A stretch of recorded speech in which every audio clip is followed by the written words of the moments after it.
Aleister Crowley, 1875–1947. Aleister Crowley was perhaps the most controversial and misunderstood personality to figure in the new era of modern-day witchcraft. Known by the popular press of his time as the Great Beast and the wickedest man in the world, Crowley was a powerful magician, poet, prophet and famed occultist. He was also a one-time witch, though most of the elders of the craft would discredit him the title. Crowley, like many great men before him, was a man before his time. He lived in a society that could little understand him or appreciated his latent genius. His writings so shocked the peoples of his era that he was robbed of the praise that it merited, and as a poet he never received the recognition he deserved. Crowley was born on the 12th of October 1875 in Leamington Spa, Warwickshire.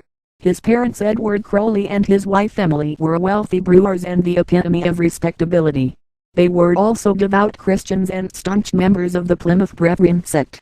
They brought up young Crowley in an atmosphere of pious religious narrow-mindedness, against which he constantly rebelled.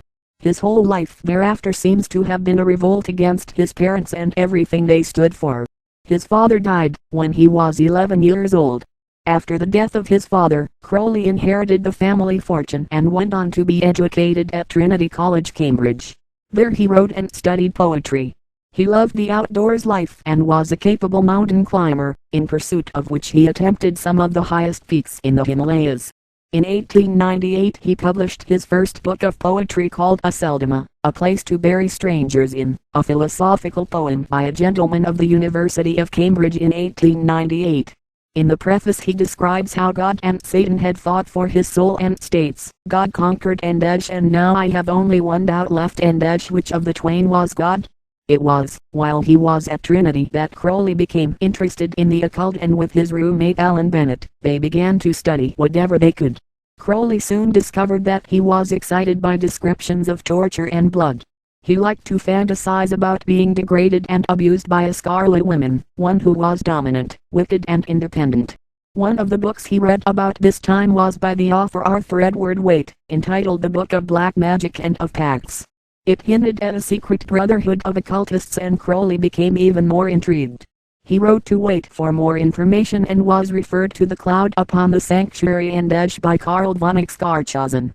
This book tells of the Great White Brotherhood, and Crowley determined he wanted to join this group and advance to its highest levels. Later that year, on the 18th of November 1898, he and Bennett both joined the Hermetic Order of the Golden Dawn, the elusive Great White Brotherhood. C.S.L. MacGregor Mathers and the Hermetic Order of the Golden Dawn.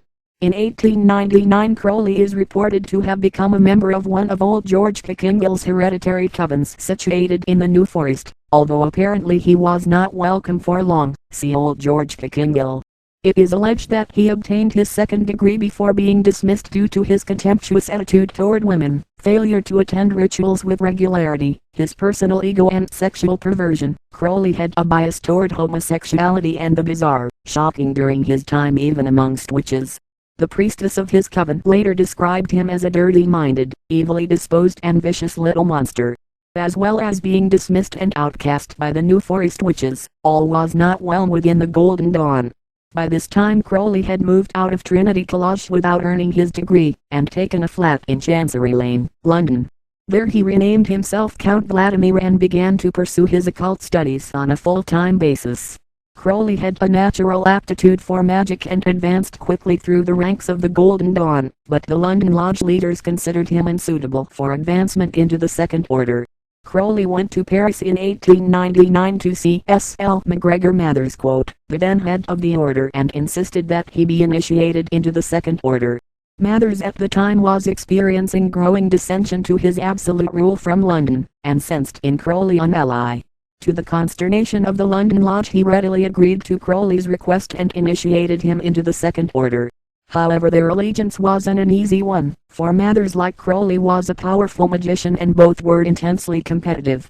Mathers taught Crowley Abramelin magic, but neither attained any of the grades of the A. They quarreled constantly and allegedly engaged in magical warfare. Mathers is said to have sent an astral vampire to attack Crowley, who responded with an army of demons led by Beelzebub. In April 1900, Mathers, due to problems within the London Lodge, dispatched Crowley back to England, as his special envoy, where he made an abortive attempt to regain control. Shortly thereafter both Mathers and Crowley were expelled from the order.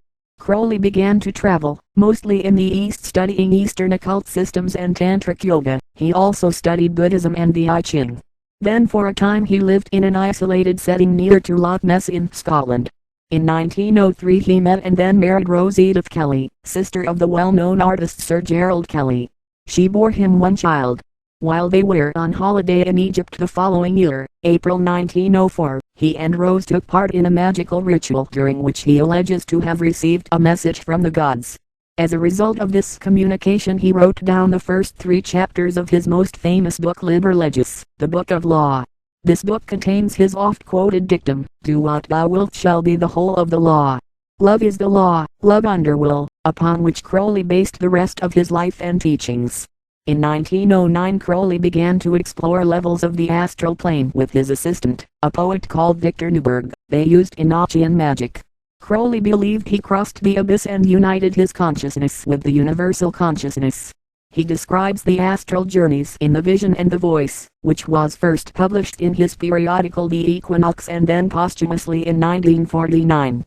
Never far from controversy in 1909 through to 1913, Crowley serialized the secret rituals of the Golden Dawn in his magazine The Equinox, which he also used as vehicle for his poetry. Mathers, who had written most of the rituals and who was still his greatest antagonist, tried but failed to get a legal injunction to stop him.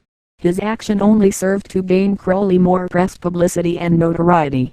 By now Crowley was fast becoming infamous as a black magician and satanist. He openly identified himself with the number 666, the biblical number for the Antichrist.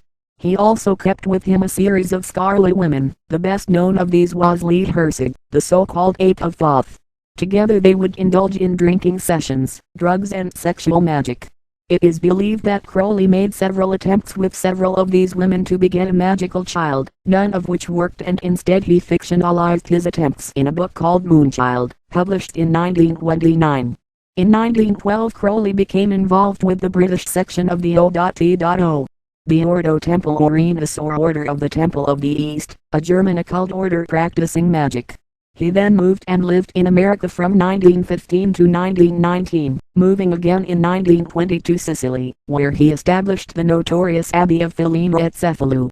In Sicily he proceeded to involve himself in Italian occultism and in 1922 became the head of the Ordo Tempel Orientis. However, as he routinely did, he began to attract more bad publicity. The press denounced him as the wickedest man in the world because of the alleged satanic goings-on in the abbey. It has now come to light that many of the allegations were false and were no more than press sensationalism. However, their effect had serious repercussions for Crowley. In 1923 Mussolini, the then ruler of Italy, stepped in and expelled him from Sicily. Crowley wandered around, for a while visiting such places as Tunisia and Germany before settling for a time in France. While in France he engaged as his secretary the services of another aspiring magician, Israel Regardie. Regardie would later become famous himself and played a prominent role in exposing the complete rituals of the Golden Dawn to the public. See Israel Regardie. Crowley continued to travel around Europe, during which time he picked up a growing heroin addiction, a habit he would suffer from for the rest of his life. Back in England in 1929 he met and married his second wife, Maria Ferrari de Miramer. The marriage took place in Leipzig, Germany. In 1932 Crowley met with Sibylla Leek, another famous witch, and became a frequent visitor to her home. Sibylla Hereditary Witch was only 9 years old at the time and later wrote in her autobiography Diary of a Witch, New York, Signet, 1969, that Crowley talked to her about witchcraft. He taught her the words of power and instructed her on the use of certain words for their vibratory qualities when working with magic. See Sibylla Leek. Already notorious and well known to the press, Crowley then became involved in a famous and sensational libel case. In 1934, before Mr. Justice Swift, he sued Nina Hamnet, a prominent sculptress. Nina had published a book, Laughing Torso, Constable and Company, London, 1932, in which Crowley alleged she had libeled him by saying he that the practiced black magic. As the case proceeded, the other side produced such evidence of Crowley's bizarre lifestyle and scandalous writings, as they were considered at that time, that the justice was horrified. Crowley lost the case and was forced into bankruptcy, much to the